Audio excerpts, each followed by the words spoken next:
결혼 3년 차. 간장 한 병 살 돈까지 계산기를 두드리며 정확히 반반 나누자던 남편이 시어머니의 심장 5회 수술비로 3천만 원이 필요해지자 너무나도 당연하다는 듯 그 청구서를 내밀었다. 내가 맏며느리라는 그럴싸한 핑계를 대면서 말이다. 한치의 부끄러움도 없이 당당한 그의 얼굴을 바라보며 나는 말없이 얼음물을 한 모금 삼켰다. 내 높은 연봉으로 자기네 집안의 밑 빠진 독을 채워보시겠다. 꿈도 야무지지. 나는 단 한 푼도 내지 않을 뿐더러 진짜 철저한 정산이 무엇인지 그들 온 가족에게 뼈저리게 체험하게 해줄 작정이다. 구독 버튼을 누르고 여주인공이 어떻게 반격을 펼치는지 저와 함께 지켜봐 주시기 바랍니다. 자, 이제 이야기가 시작됩니다. 치킨 배달비가 총 4,000원이니까 반반하면 2,000원이네. 방금 내 폰으로 송금 요청 보냈으니까 지금 바로 확인 버튼 눌러. 남편 이민혁은 자기 스마트폰 화면을 내 눈앞으로 들이밀며 화면을 탁탁 2번 두드렸다. 나는 티슈를 뽑아 입가에 묻은 기름기를 닦아내고는 스마트폰을 들어 잠금을 풀고 메신저 창을 열었다. 화면에는 2,000원을 보내라는 송금 요청 메시지가 떠 있었다. 나는 아무 말 없이 확인 버튼을 눌렀고 내 계좌에서 순식간에 2,000원이 빠져나갔다. 민혁의 스마트폰에서 경쾌한 입금 알림음이 울리자 그는 만족스러운 듯 의자 등받이에 몸을 기대며 포장 용기에 남은 마지막 치킨물을 집어 입에 쏙 넣고 씹었다. 부부 사이일수록 돈 계산은 깔끔해야지. 그는 물을 아삭아삭 씹으면서 마치 자기가 대단히 합리적인 사람이라도 된 양 거들먹거리는 말투로 말했다. 우리 같은 현대적이고 독립적인 여성과 신세대 멋진 남편이라면 당연히 이래야 하는 거 아니야? 이게 서로를 존중하는 방식이자 우리 가정의 장기적인 재무 건전성을 위한 길이기도 하잖아. 내 말이 맞지, 지훈아? 나는 물잔을 들어 한 모금 마시고는 잔을 테이블 위에 내려놓았다. 달깍 하고 가벼운 소리가 났다. 응, 내 말이 맞네. 나는 그의 말에 대충 맞장구를 치며 자리에서 일어나 테이블 위의 닭뼈와 쓰레기들을 치우기 시작했다. 그는 자기가 이 결혼에서 아주 수지 많은 장사를 했다고 여기거나 최소한 절대 손해는 보지 않았다고 굳게 믿고 있었다. 결혼 전 우리가 마포구에 이 전셋집을 구할 때부터 그는 그 알량한 논리를 내세우며 집안의 규칙을 강압적으로 정했다. 세상이 변해서 남자가 돈을 벌어오고 여자가 살림을 사는 시대는 지났으니 매달 생활비를 100원 단위까지 정확히 반으로 나눠내야 한다고 했다. 그때 나는 10원짜리 하나까지 철저히 계산하며 묘한 생기가 돌던 그의 얼굴을 보고 그저 헛웃음만 나왔다. 미래에 생길 피곤한 언쟁을 피하기 위해 나는 그 철저한 반반 부담 규칙에 동의했을 뿐만 아니라 각자의 자산과 소득 상황을 공개할 때 자연스럽게 내 진짜 능력을 숨겼다. 민혁은 중견기업의 평사원으로 연봉이 대략 5천만 원 정도였다. 반면 나는 글로벌 기업의 재무이사로 연봉이 1억 5천만 원이었다. 나는 그에게 내 월급도 그와 비슷한 수준이며 매달 절반씩 내는 생활비를 감당하기에 빠듯하다고만 말해두었다. 쓸데없는 골칫거리와 그의 질투심을 유발하지 않기 위해 나는 내 소득의 대부분을 그가 모르는 별도의 계좌에 넣어두었다.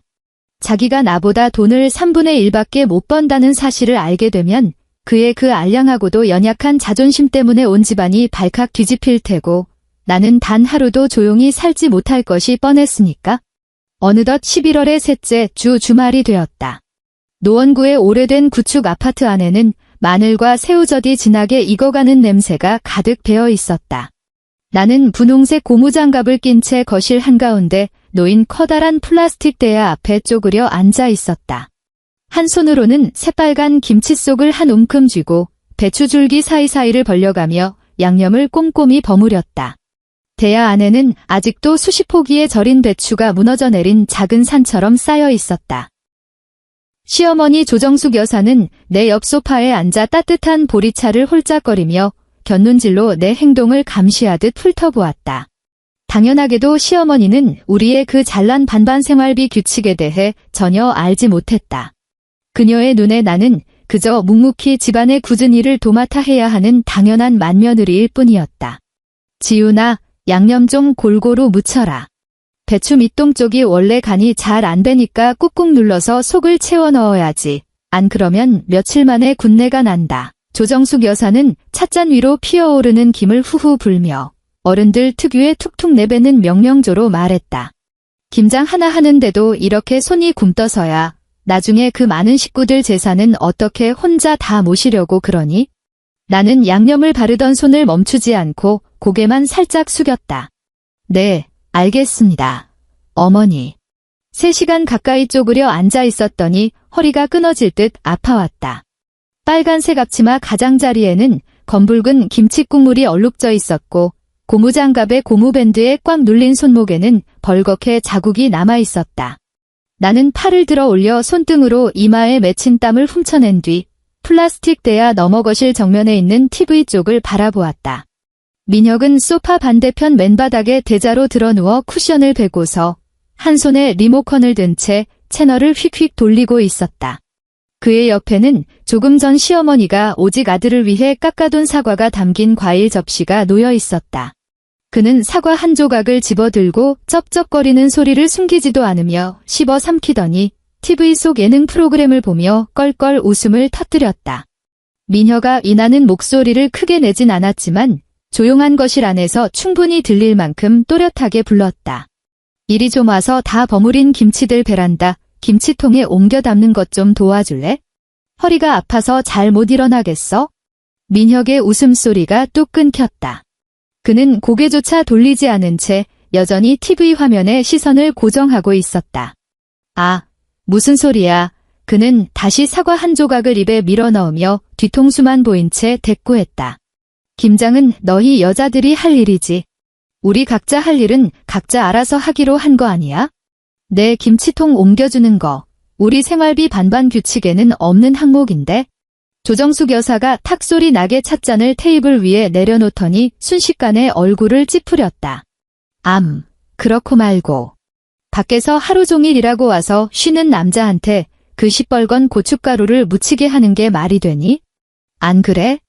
게다가 명색이 맏며느리가 시가 식구들 먹을 김치 몇 포기 담그면서 감히 남편을 부려먹어?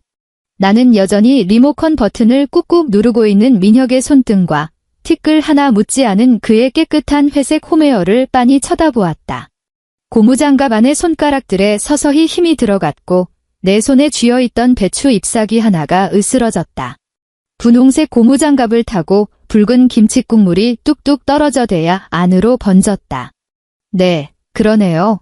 나는 낮게 중얼거리며 다시 대야 안으로 손을 집어넣었다. 규칙에는 없는 일이죠. 새벽 2시 반. 침대 머리맡에 올려둔 스마트폰이 예고도 없이 미친 듯이 진동하기 시작했다.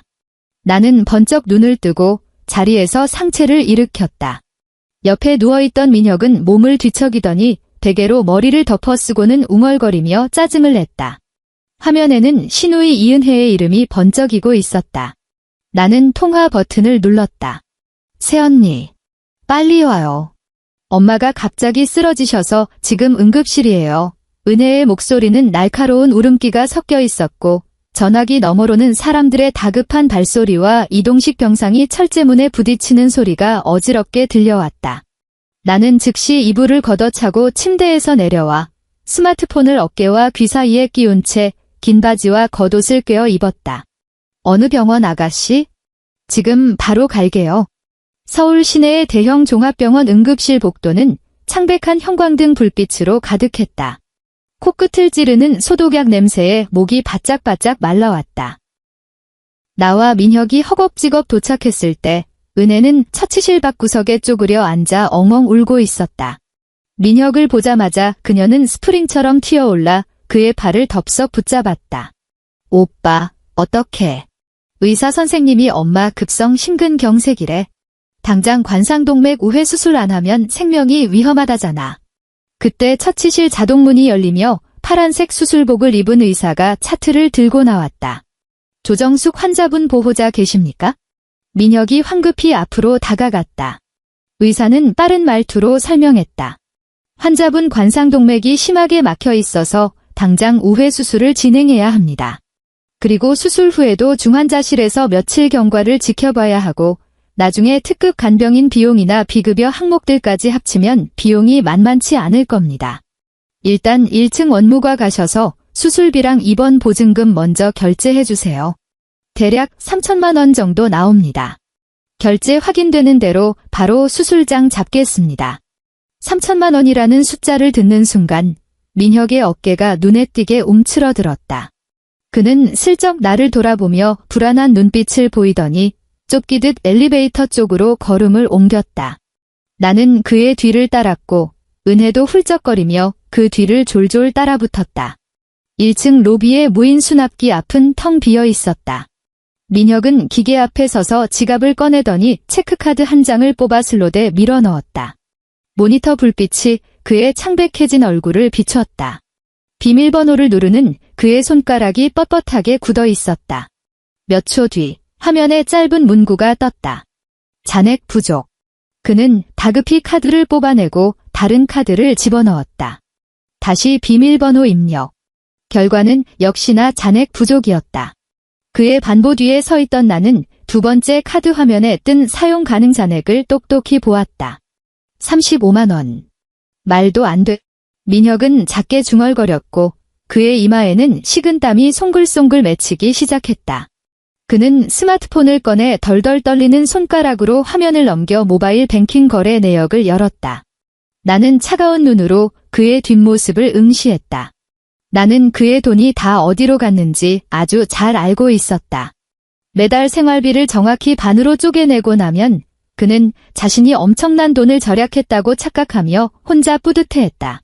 지난달 나는 현관에 놓인 최고급 골프채 풀세트를 보았다. 그리고 지난주에는 그의 스마트폰 화면에 우연히 떠오른 메시지 창도 보았다.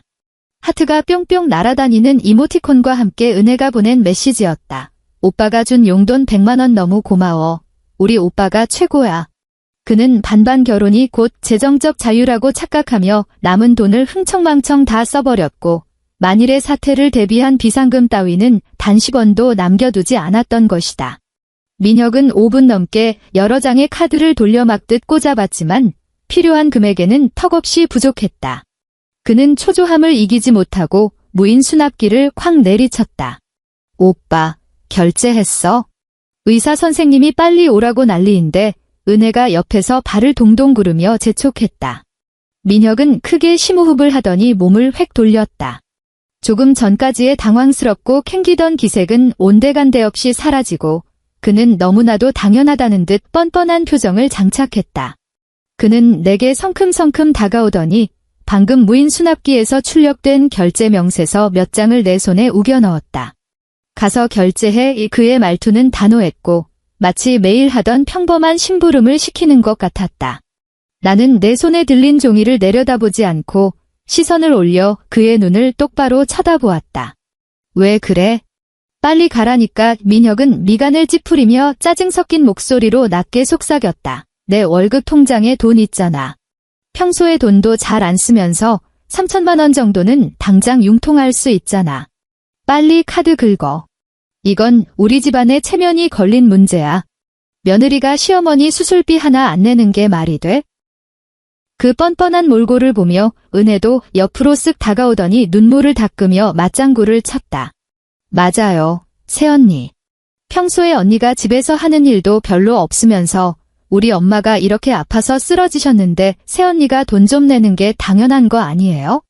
새벽에 응급실 1층 로비는 텅 비어 있었지만 지나가던 간호사나 다른 환자 보호자들이 그 소란스러운 목소리를 듣고 우리 쪽을 힐끔거리기 시작했다.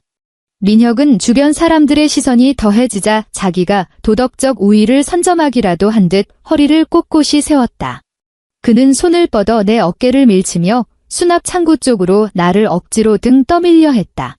나는 반보 뒤로 물러서며 그의 손길을 피했다. 그러고는 그들 두 사람의 눈앞에서 내 손에 쥐어 구겨진 결제 명세서들을 아주 느릿느릿 반듯하게 접어 민혁의 손바닥 위에 고스란히 올려놓았다. 화가 나지도 억울하지도 않았다. 그저 이 상황이 헛웃음이 날 만큼 우스울 뿐이었다. 마치 펄펄 끓어오르던 물이 한바탕 요동친 후 차갑고 투명하게 가라앉은 것 같은 기분이었다. 나는 메고 있던 핸드백 지퍼를 열어 다양한 항목이 꼼꼼하게 적혀있는 가계부 수첩을 꺼냈고 그 사이에 끼워둔 인쇄된 엑셀 정산표 한 장을 뽑아 들었다. 사실 이건 다음 달 전세자금 대출 이자를 정산할 때 그와 다시 계산해보려고 준비해둔 표였는데 지금 상황에 아주 완벽하게 쓰이게 되었다. 나는 그 정산표를 민혁의 눈앞에 들이밀었다. 여보, 나는 그의 두 눈을 똑바로 응시하며 입가에 완벽한 미소를 지어 보였다. 아무래도 당신이 지금 너무 경황이 없어서 우리 집안에 아주 신성하고도 절대적인 규칙을 깜빡한 모양이네. 민혁은 흠칫 놀라며 그 종이로 시선을 내렸다. 지금 이 상황에 무슨 얼어 죽을 영수증을 꺼내? 너 돌았어. 당신이 당신 입으로 직접 정하고 지난 3년 동안 단 한 번의 예외도 없이 철저하게 지켜온 그 생활비 반반 규칙에 따르면 모든 지출은 철저히 개인 단위로 정확하게 쪼개야 하잖아. 오내 목소리는 크지도 작지도 않았지만 그들 남매의 귀에 똑똑히 박히기에는 충분했다.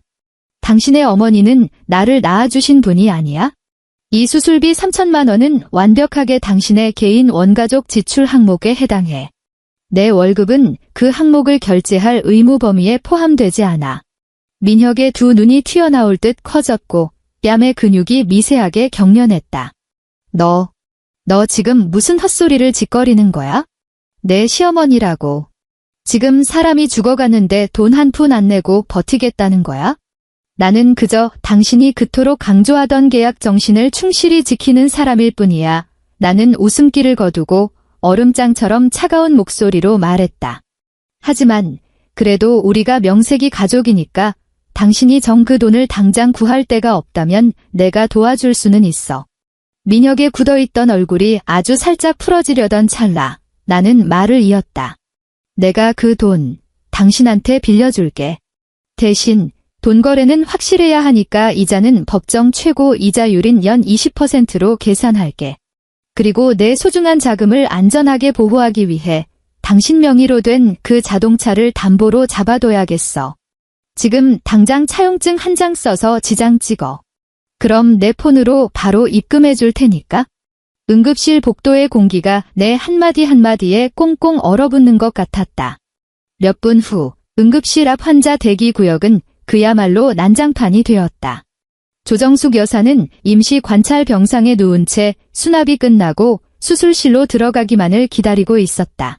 그런데 로비에서 들려온 우리의 대화 내용을 전해 듣고는 누워있던 그녀가 갑자기 숨을 헐떡이며 발작하듯 몸부림치기 시작했다. 아이고, 내 팔자야. 조정숙 여사는 힘겹게 한쪽 팔을 들어 올려 자신의 뒷목을 꽉 잡고서 얼굴이 시뻘겋게 달아오른 채 분노로 벌벌 떨리는 목소리로 소리쳤다. 아이고, 내 혈압. 내가 전생에 무슨 큰 죄를 지어서 저런 독사 같은 년을 집안에 들였을꼬. 어른이 죽어 넘어가는데 눈 하나 깜짝 안 하는 저 몹쓸 것. 박지윤. 당신이 사람이기나 해. 은혜는 꼬리를 밟힌 길고양이처럼 펄쩍펄쩍 뛰었다. 그녀는 내 코앞까지 달려들어 손가락으로 내 얼굴을 삿대질했고 그녀의 긴 네일아트 손톱이 내 눈을 찌를 듯이 위협했다. 생활비 반반은 평소에나 하는 짓이고 지금은 사람 목숨이 왔다 갔다 하는 상황이잖아. 이 싸가지 없고 피도 눈물도 없는 년아, 너한테 인간성이라는 게 눈곱만큼이라도 있긴 해? 우리 오빠가 눈이 삐어도 단단히 삐었지. 너 같은 걸 안 해라고. 주변에서 상황을 지켜보던 사람들이 수군거리기 시작했고 몇몇은 스마트폰을 꺼내 들어 촬영하려는 신용까지 했다. 주변에 웅성거리는 소리를 들은 민혁은 마침내 폭발했다. 그는 내 앞으로 성큼 다가와 이를 뿌득뿌득 갈며 나를 노려보았다. 너 오늘 그 돈 결제 안 하면 우리 사이도 진짜 끝인 줄 알아. 내가 내일 당장 회사며 동네며 사람들이 다 알게 해줄게. 내가 얼마나 피도 눈물도 없는 독한 여자인지 세상에 다 까발려주겠다고. 나는 순식간에 공동전선을 구축하고 나를 오직 현금 인출기 취급하는 이 3명의 가족을 싸늘한 눈으로 훑어보았다. 나는 천천히 손을 들어 내 얼굴을 찌를 듯이 들이밀고 있던 은혜의 손가락을 아주 단호하게 옆으로 쳐냈다. 그리고 주머니에서 내 스마트폰을 꺼냈다. 손가락으로 화면을 몇 번 가볍게 터치하여 2년 전 날짜로 저장된 음성 녹음 파일을 열고는 볼륨을 최대치로 올렸다. 스마트폰 스피커를 통해 민혁의 목소리가 흘러나왔다. 아주 또렷하고 의기양양하며 잔뜩 거들먹거리는 그 특유의 목소리였다. 지훈아, 앞으로 우리 결혼하면 각자 부모님은 각자가 알아서 챙기는 거야. 절대 서로 상대방 돈은 한 푼도 건드리지 마. 누구네 집안에 무슨 일이 생겨서 큰돈이 필요해지면 그건 각자 알아서 해결해야지. 상대방 발목 잡으면 절대 안 돼. 그게 진짜 독립적이고 세련된 현대부부의 모습인 거야. 녹음 파일의 재생이 끝나자 그 시끄럽던 병원 복도에는 쥐 죽은 듯한 정적이 내려앉았다. 주변 사람들의 모든 시선이 일제히 민혁의 몸에 화살처럼 꽂혔다. 나는 스마트폰을 다시 주머니에 쑤셔 넣고 아까 준비해둔 자동차 담보 차용증 서류를 민혁의 앞빈 의자 위에 툭 던져 놓았다. 사인하든가 아니면 당신 능력껏 돈 구해보든가. 나는 턱을 살짝 치켜들고 그를 내려다보며 말했다. 민혁은 빈 의자 위에 놓인 차용증에서 눈을 떼지 못했다. 그의 목을 대가 꿀꺽하고 크게 움직이더니 터질 듯이 붉어졌던 얼굴이 순식간에 핏기가 가시며 흉측한 잿빛으로 변해갔다. 응급실 복도의 차가운 조명이 그의 이마를 비췄고 거기에 맺힌 식은땀이 번들거렸다. 은혜는 목구멍에 가시라도 걸린 듯 욕설을 멈춘 채 내 손에서 이미 까맣게 꺼진 스마트폰을 마치 외계의 물건이라도 보는 양경화거린 표정으로 바라보았다. 입술만 파르르 떨 뿐 반나절이 지나도록 단 한마디도 내뱉지 못했다.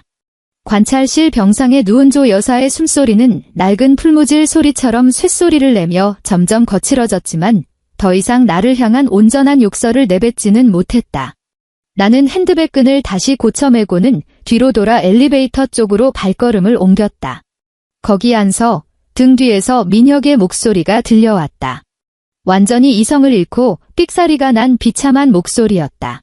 박지훈, 너 오늘 이 병원 문 밖으로 한 발짝이라도 나가면 우린 진짜 끝이야. 고향 친척 어르신들이 널 뭐라고 욕할지 짐작이나 가? 너는 사람으로서 갖춰야 할 최소한의 도리라는 것도 몰라? 나는 걸음을 멈추지 않았고 고개조차 돌리지 않았다. 가서 돈이나 구해. 내 차분한 목소리가 텅 빈 복도를 울렸다. 의사 선생님이 입원 보증금 결제만 기다리고 계시다잖아. 자기 친어머니 목숨까지 걸고 나랑 돈 계산을 하려 드는 걸 보니 당신이야말로 사람의 도리를 참 잘 아는 모양이네. 엘리베이터 문이 열렸고 나는 안으로 걸어 들어갔다. 문이 닫히는 틈 사이로 민혁이 화를 이기지 못하고 옆에 있던 커다란 플라스틱 쓰레기통을 발로 걷어차는 모습이 보였다. 빈 종이컵과 쓰레기들이 복도 바닥에 흩어졌고 간호사의 분노 섞인 외침이 희미하게 들려왔다. 나는 지하 주차장층 버튼을 눌렀다. 엘리베이터 안에는 나 혼자였다. 고개를 숙여 내 두 손을 내려다보았다. 손은 전혀 떨리지 않았고 심장박동도 일정했으며 눈물은 단 한 방울도 날 것 같지 않았다. 오히려 머릿속이 그 어느 때보다 맑고 차갑게 깨어나는 기분이었다. 지난 3년 동안 끝없는 진흙탕 속을 허우적거리다 마침내 아주 단단한 바닥을 딛고 선 느낌이었다. 마포구 전셋집으로 돌아왔을 때 밖은 아직 어두웠다. 나는 안방으로 들어가 옷장 맨 아래 칸에 박혀있던 여행용 캐리어를 꺼내어 당장 입을 계절 옷과 중요한 개인 서류들을 챙겨 넣기 시작했다. 내 손놀림은 빠르고 군더더기가 없었다. 옷을 한 벌 한 벌 차곡차곡 개어 넣을 때마다 이 집안에 얽매여 있던 내 존재를 조금씩 뜯어내어 담는 것 같았다. 아침 7시 반, 현관에서 도어록 비밀번호를 거칠게 누르는 소리가 들려왔다. 현관문이 요란하게 열리더니 쾅 소리를 내며 닫혔다. 민혁은 온몸에 병원 소독약 냄새와 지독한 담배 냄새를 뒤집어 쓴 채 거실로 뛰어 들어왔다. 그의 두 눈은 핏발이 서 있었고 머리카락은 새집처럼 헝클어져 있었으며 그토록 깨끗했던 회색 홈웨어에는 정체를 알 수 없는 얼룩이 군데군데 묻어 있었다. 거실 한가운데 덩그러니 놓인 커다란 캐리어를 발견한 그는 발걸음을 우뚝 멈췄다. 너 지금 뭐 하는 짓이야? 덫에 걸려 코너에 몰린 야수가 으르렁거리듯 그가 낮게 깔린 목소리로 물었다. 나는 은행 거래 명세서 복사본 몇 장을 핸드백에 마저 쑤셔 넣고 지퍼를 채웠다. 보면 몰라? 짐 싸서 나가는 길이야. 민혁이 성큼성큼 다가오더니 캐리어 손잡이를 콱 틀어쥐었다. 그의 손등 위로 핏줄이 툭 붉어져 나와 있었다. 지훈아, 제발 그만 좀 해. 그가 깊은 한숨을 내쉬더니 갑자기 말투를 누그러뜨리며 심지어 애원하는 듯한 기색까지 보였다. 어젯밤 병원에서는 내가 너무 급해서 말이 좀 헛나왔어. 어머니 수술은 벌써 들어가셨어. 큰아버지한테 전화해서 사정사정해가지고 간신히 3천만 원 빌려서 병원비 냈단 말이야. 거봐, 다 해결됐잖아. 근데 지금 와서 또 무슨 심통을 부리는 건데? 캐리어 손잡이를 꽉 쥐고 있는 그의 손을 보며 나는 실소가 터져나왔다. 해결됐다고. 나는 코웃음을 쳤다. 당신이 사채를 끌어다 썼든 친척 돈을 빌렸든 그게 나랑 무슨 상관이야. 내가 나가는 건 우리 이제 이혼할 거니까. 이혼이라는 단어가 떨어지기가 무섭게 민혁의 얼굴에 씌워져 있던 알량한 가면이 산산조각 났다. 그는 캐리어 손잡이를 쥐었던 손을 확 놓더니 뒤로 한 걸음 물러서서 마치 정신병자를 보는 듯한 눈빛으로 나를 쳐다보았다. 내가 너보고 어머니 수술비 좀 내라고 했다고 이래? 내가 방금 돈 빌려서 다 해결했다고 말했잖아. 그가 갑자기 악을 쓰며 내 얼굴을 향해 손가락질을 해댔다. 박지윤, 너 정신에 문제 있어? 우리가 평소에 생활비 반반 나누는 건 우리가 현대사회의 독립적인 부부니까 그런 거고. 그래도 살다가 이런 큰일이 생기면 아내 된 도리로서 나랑 같이 짐을 나눠져야 하는 게 당연한 거 아니야? 지금 내 행동이 뭔지 알아? 물에 빠진 사람 돌 던지는 꼴이라고. 같이 짊어지라고. 나는 그 네 글자를 곱씹으며 지난 3년 동안 들었던 말 중 가장 어이없는 농담이라고 생각했다. 나는 거실 테이블로 다가가 어젯밤에 차마 써먹지 못했던 그 엑셀 정산표를 집어들어 그의 가슴팍에 정면으로 냅다 던졌다. 종이들이 그의 발밑으로 흩날렸다. 지난 3년 동안 집 인터넷 요금까지 매달 정확히 반으로 나누자고 했지? 배달 음식에 들어간 계란 프라이 하나 더 먹었다고 단톡방에 청구서까지 올리면서 500원 더 내라고 했잖아. 나는 그의 두 눈을 똑바로 응시하며 또박또박 내뱉었다. 내가 골프채 풀세트를 샀을 때, 내 여동생한테 100만 원씩 용돈을 쥐어줬을 때, 그때는 왜 내가 내 아내라는 걸 생각 못했니? 민혁의 눈동자가 흔들렸지만 그는 이내 목에 핏대를 세우며 적반하장으로 나왔다. 그건 내 개인 지출 자금이었어. 내가 생활비 아껴서 내 돈으로 우리 가족한테 효도 좀 하겠다는데 그게 무슨 잘못이야. 내가 아낀 돈이라고.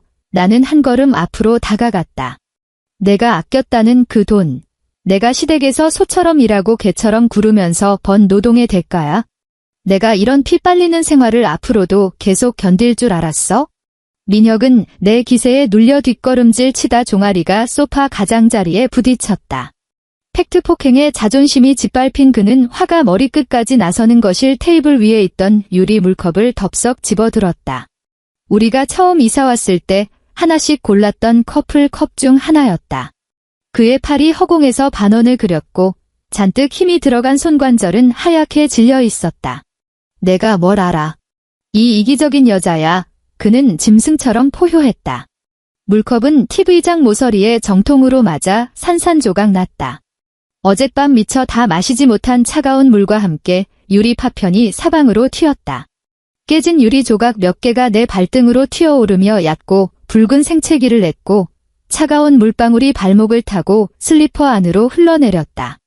거실에는 나무 바닥으로 물방울이 뚝뚝 떨어지는 소리 외에는 쥐 죽은 듯한 정적이 감돌았다. 민혁은 바닥에 흩어진 유리 조각들을 내려다보며 가슴을 거칠게 오르내렸다. 아마도 예전처럼 내가 고개를 푹 숙인 채 말없이 빗자루를 가져와 치우기를 기다리는 눈치였다. 나는 발등에 난 핏자국을 힐끔 쳐다보고는 아무 말 없이 돌아서서 안방 문 앞으로 걸어갔다. 들어가서 문을 닫았다. 문 손잡이에 달린 전자 도어록의 비밀번호 변경 버튼을 눌렀다. 내 생일로 새 비밀번호를 설정하고 확인 버튼을 꾹 눌렀다. 철컥 하는 둔탁한 소리와 함께 잠금 장치가 튀어나오며 우리는 완전히 두 개의 다른 세계로 단절되었다. 박지윤. 당장 문 열어. 밖에서 민혁이 문을 걷어차는 소리가 들려왔다. 문 잠그면 다 끝인 줄 알아? 이 집 절반은 내 거야. 당장 나와서 똑바로 말해. 야. 나는 밖에서 들려오는 그의 무능한 분노를 가볍게 무시했다. 책상 서랍을 열고 미리 준비해두었던 마지막 서류들을 꺼내 파일철에 차곡차곡 담았다. 이제 원래부터 내 것이었던 모든 것을 되찾을 시간이다. 오전 10시 서초구의 한법률 사무소. 최 변호사는 콧등에 걸친 무태안경을 치켜올리며 내가 건넨 두툼한 파일 3개를 아주 꼼꼼히 넘겨보고 있었다. 사무실 안에는 종이 넘어가는 스스럭거리는 소리와 중앙 냉난방기의 미세한 작동음만이 감돌았다. 한참이 지난 후 그는 고개를 들었다. 그의 눈빛에는 숨길 수 없는 놀라움이 서려 있었다. 박 선생님, 제가 이혼 재산 분할 사건을 참 많이 다뤄봤는데요. 최 변호사는 은행 거래 내역서 한 장을 뽑아 책상 위에 반듯하게 펼쳐놓았다. 두 분처럼 결혼 3년 동안 계좌가 이렇게까지 철저하게 분리되어 있고 5만 원 이상 넘어가는 애매한 지출 내역조차 단 한 건도 없는 경우는 정말이지 처음 봅니다. 나는 가죽 의자 등받이에 몸을 기대며 비서가 막 내온 커피를 한 모금 마셨다. 그 사람은 계약 정신이 아주 투철한 사람이거든요. 제가 자기 돈을 단 10원이라도 뜯어갈까 봐 마트에 가서 두루마리 휴지를 같이 사도 영수증에 빨간 펜으로 동그라미를 쳐서 자기가 쓰는 면롤값만 따로 계산하는 사람이니까요. 최 변호사는 씁쓸한 미소를 지으며 고개를 저었다. 이어서 그는 3번째 파일을 열었다. 그것은 어젯밤 내가 꺼내 들었던 엑셀 정산표의 출력본이었다. 표를 살피는 그의 시선이 점점 오래 머물렀고 그의 눈썹이 서서히 위로 치켜 올라갔다. 이건 최 변호사가 어느 한 항목을 손가락으로 가리켰다. 추석 차례상 준비 노무비? 그리고 이건 김장철 인건비인가요? 맞습니다. 나는 커피잔을 내려놓고 상체를 살짝 앞으로 기울였다. 최 변호사님, 이민혁 씨가 결혼 후 생활비의 완벽한 반반 부담을 그토록 강력하게 주장했다면 아내가 시댁을 위해 무료로 가사 노동을 제공해야 한다는 도덕적 의무 따위는 성립하지 않는 거잖아요. 지난 3년 동안 저는 시댁에 내려가 총 6번의 대형 제사를 치렀고 그때마다 꼬박 12시간 넘게 쉴 틈 없이 일했습니다. 매년 겨울에는 300포기가 넘는 김장을 혼자 도맡아 해야 했고요. 나는 손끝으로 표에 적힌 숫자들을 짚어나갔다. 제가 다 알아봤습니다. 지난 3년간 서울시 가사 도우미 시장의 평균 시급에 명절 휴일 특근 가산수당 1.5배를 곱하고 거기에 대규모 김장이라는 중노동 특수수당까지 얹어서 계산한 겁니다. 지난 3년 동안 그가 저에게 일방적으로 강요한 가사 노동에 대한 미지급 보상금 총 2,750만 원입니다.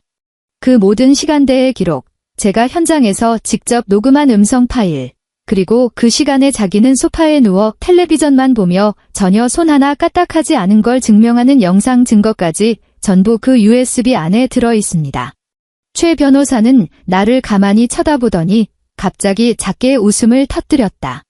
그는 파일들을 다시 가지런히 정리하고는 양손을 깍지 껴 책상 위에 올렸다. 박 선생님, 원래 두 분은 재정이 완벽하게 독립되어 있었고 그분이 집을 구할 때 전세금 원금을 한 푼도 보태지 않았기 때문에 어차피 그분은 선생님의 자산을 단 10원도 분할받을 수 없는 상황이었습니다. 최 변호사의 말투는 대단히 전문적이고 확신에 차 있었다.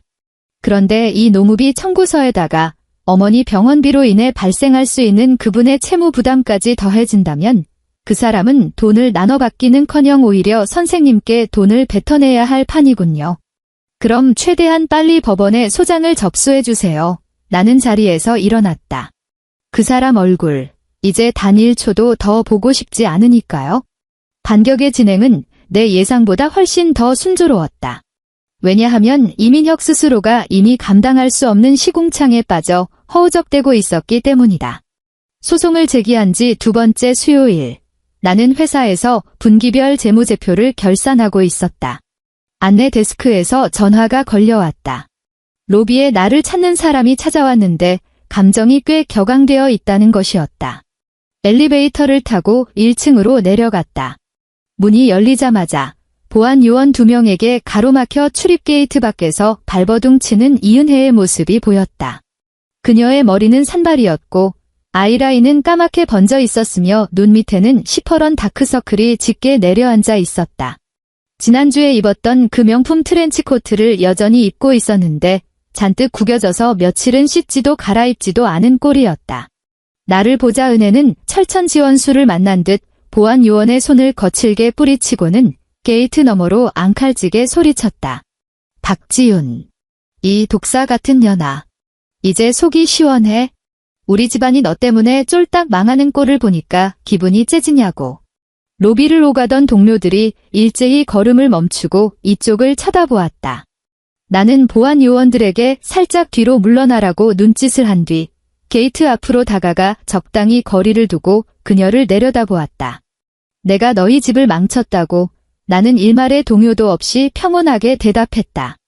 난 그저 원래 내 것이었던 걸 되찾아가는 중일 뿐인데. 어디서 착한 척하고 자빠졌어. 은혜는 분을 이기지 못하고 게이트를 쾅쾅 내리쳤다. 내가 오빠를 고소하는 바람에 오빠 월급 통장이 다 가압류 당했잖아.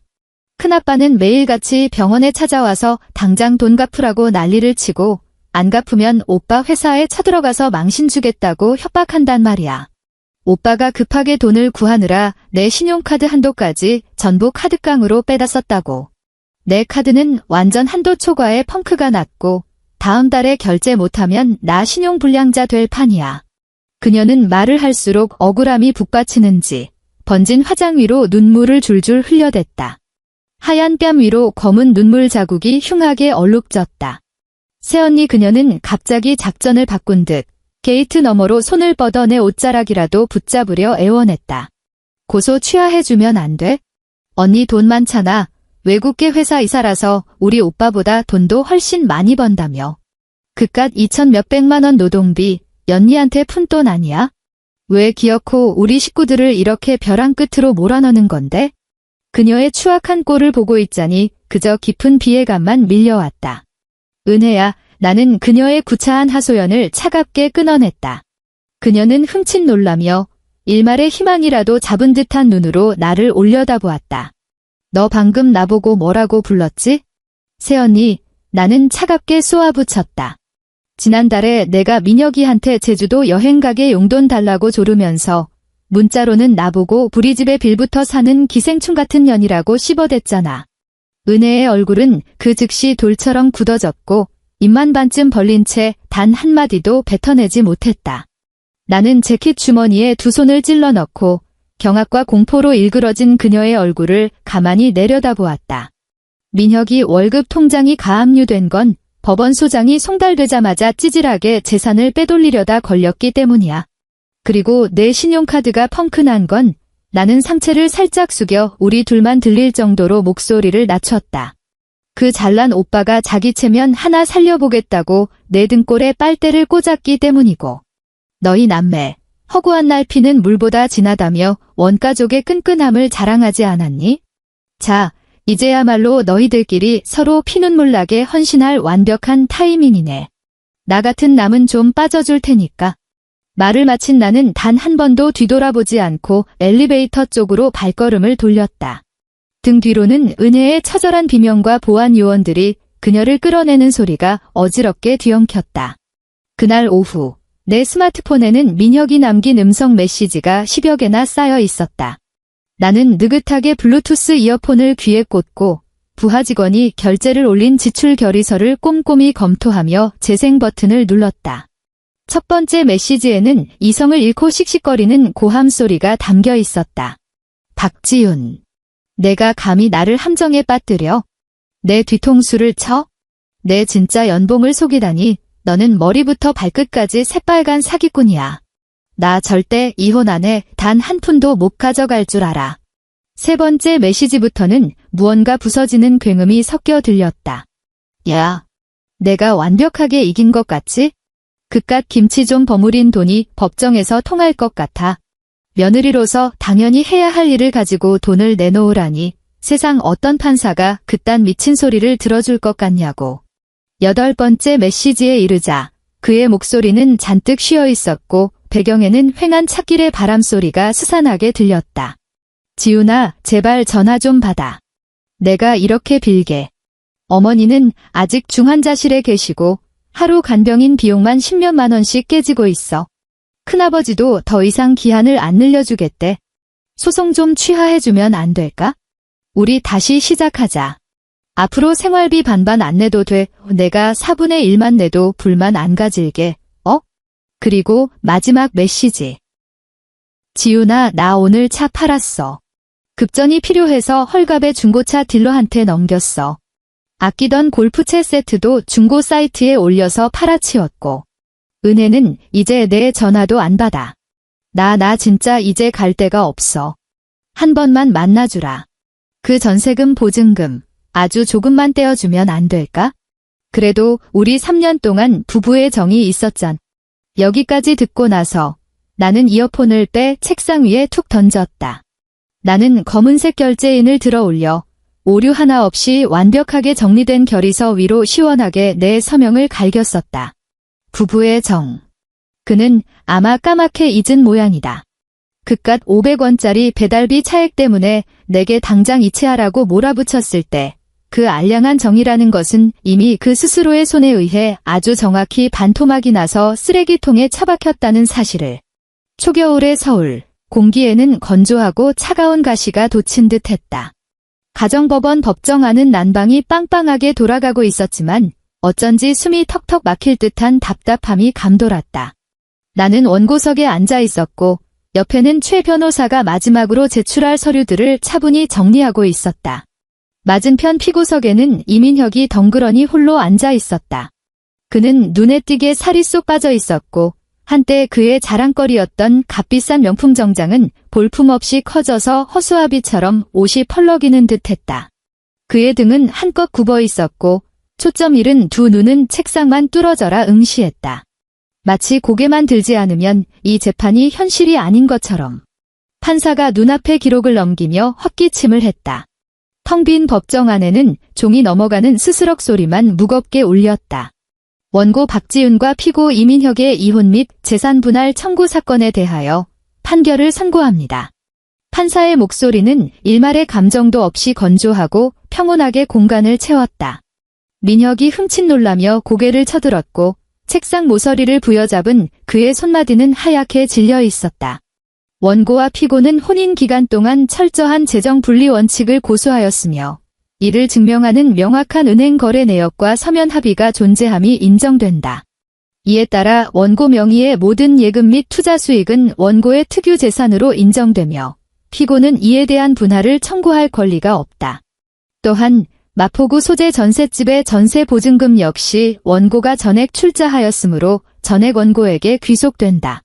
여기까지 듣자 민혁의 어깨가 사시나무 떨듯 격렬하게 떨렸으나 그는 마지막 선고라도 기다리는 듯 이 악물고 버텼다. 아울러 판사가 잠시 말을 멈추고 피고석을 엄숙한 눈빛으로 내려다보았다. 원고가 제기한 일방적 가사 노동 및 노무 보상금 청구에 대하여 판단한다. 본 재판부는 피고가 극단적인 생활비 반반 부담을 강제하였음에도 불구하고 가정 내 가사 노동 및 부양 의무에 있어서는 전혀 균등한 분배를 이행하지 않았음을 인정한다. 원고가 제출한 증거사실이 매우 명백하며 명절 및 특정 시기에 피고의 원가족을 위해 원고가 막대한 묵은 노동을 제공하였음이 입증된다. 민혁의 입술이 파르르 떨리기 시작했다. 그는 벌떡 일어나려 했으나 두 다리의 힘이 탁 풀렸는지 의자로 다시 쿵 하고 주저앉았다. 따라서 피고 이민혁은 판결 확정일로부터 30일 이내에 원고 박지윤에게 가사 노무 보상금으로 금 2,750만 원을 지급하라. 원고와 피고는 이혼한다. 이상으로 재판을 마친다. 판사의 의사봉이 둔탁하게 내리쳐졌다. 탕, 탕, 탕. 민혁은 두 손으로 얼굴을 감싸 쥐었고 어깨가 무너져 내리듯 축 늘어졌다. 억눌린 짐승의 흐느낌 같은 소리가 그의 손가락 틈새로 비어져 나왔다. 나는 자리에서 일어나 코트 자락을 가볍게 털며 매무새를 다듬었다. 최 변호사가 나를 향해 환하게 미소 지으며 손을 내밀었다. 축하드립니다. 박 선생님. 이제 정말 모든 게 끝났습니다. 나는 그의 손을 마주 잡았다. 감사합니다. 최 변호사님. 핸드백을 집어든 나는 민혁의 책상 앞을 유유히 지나쳤다. 그는 고개를 들지 못한 채 상처 입은 들짐승처럼 헐떡거리는 숨소리만 낼 뿐이었다. 나는 단 1초도 지체하지 않고 묵직한 법정의 양계형 나무 문을 활짝 밀어젖혔다. 문 밖에는 눈이 부시도록 찬란한 서울의 햇살이 쏟아지고 있었다. 나는 건조하고 차가운 공기를 가슴 깊이 들이마셨다. 폐포 하나하나가 구석구석 깨끗하게 씻겨 내려가는 듯한 해방감이 밀려왔다. 마포구 집에서 이삿짐을 빼던 날은 눈이 시리게 맑고 화창한 날이었다. 건물 아래에는 포장이사 트럭이 대기하고 있었다. 나는 우리가 함께 돈을 보태 샀던 물건은 단 하나도 가져오지 않았다. 짝을 잃어버려 흉물스러워진 그 싸구려 커플 컵조차도. 오직 내 옷가지와 책들, 그리고 내 돈으로 산 최고 사양의 노트북만이 내 짐의 전부였다. 나는 전세금을 고스란히 돌려받은 돈에다 원래 굴리고 있던 두둑한 내 계좌의 잔고를 합쳐서 한남동에 있는 최고급 아파트를 매입했다. 월세도, 전세도 아닌 온전히 등기부등본에 박지윤 내 이름 석자만 박혀있는 완벽한 내 명의의 자가였다. 새 집의 탁 트인 통유리창 너머로는 한강의 눈부신 야경이 파노라마처럼 펼쳐졌다. 더 이상 내가 1층까지 낑낑대며 버려야 할 산더미 같은 쓰레기 봉투도 없었고 전기세 10원짜리 하나까지 반으로 쪼개며 골머리를 앓을 일도 없었다. 한 달 후 새 집의 아일랜드 식탁에서 싱싱한 딸기를 자르고 있는데 스마트폰이 울렸다. 예전 마포구 전셋집 같은 층에 살던 오지랖 넓은 아주머니였다. 아이고, 지윤 엄마. 아니 지윤 아가씨. 그동안 잘 지냈어? 아주머니의 목소리에는 남의 집 불구경하는 듯한 진한 흥분감이 가득 배어 있었다. 나는 과도를 내려놓고 스피커폰 모드로 전환했다. 네, 저는 잘 지내요. 아주머니. 무슨 일 있으세요? 어머, 내가 입이 근질거려서 참을 수가 있어야지. 그 전남편 말이야, 이민혁. 아주머니는 마치 특급 기밀이라도 발설하듯 목소리를 바싹 낮췄다. 지난주에 내가 길모퉁이 편의점에 간장 하나 사러 갔거든? 근데 글쎄 거기서 누구를 봤게? 그 인간이 편의점 조끼를 입고 카운터에서 바코드 띡띡 찍고 있더라고. 사방팔방 친척들한테 빚을 지는 바람에 낮에는 회사에서 일하고 밤에는 투잡으로 알바 뛰면서 빚 갚고 있다나 봐에 내가 계산하려고 서 있으니까 아주 고개를 포스기에 쳐박고 들지를 못하더라고. 나는 썰어둔 딸기 하나를 집어 입에 쏙 넣었다. 과즙이 꿀처럼 달콤했다. 그래요. 당분간 꽤나 고생 좀 하겠네요. 어디 그뿐인 줄 알아? 그 전 시어머니 말이야. 아주머니의 목소리가 한 옥타브 치솟았다. 며칠 전에 퇴원했는지 우리 단지 앞까지 기어와서는 동네 할망구들 붙잡고 질질 짜면서 하소연을 하더라고. 며느리라는 년이 피도 눈물도 없이 지네 집안 피를 쪽쪽 빨아먹고 도망갔다면서 말이야. 근데 결과가 어땠을 것 같아. 아주머니가 전화기 너머로 호탕하게 웃음을 터뜨렸다. 옆동 박 여사가 그 자리에서 면박을 딱 주잖아. 박 여사가 그 아줌마 코앞에 대고 삿대질을 하면서 그러는 거야. 아니 말이 되는 소리를 하셔. 아들내미가 피임구 살 돈까지 마누라랑 반반 쪼개자고 징징대는 판국에 세상 천지 어느 미친년이 당신네 집구석 공짜 ATM기를 하겠냐고.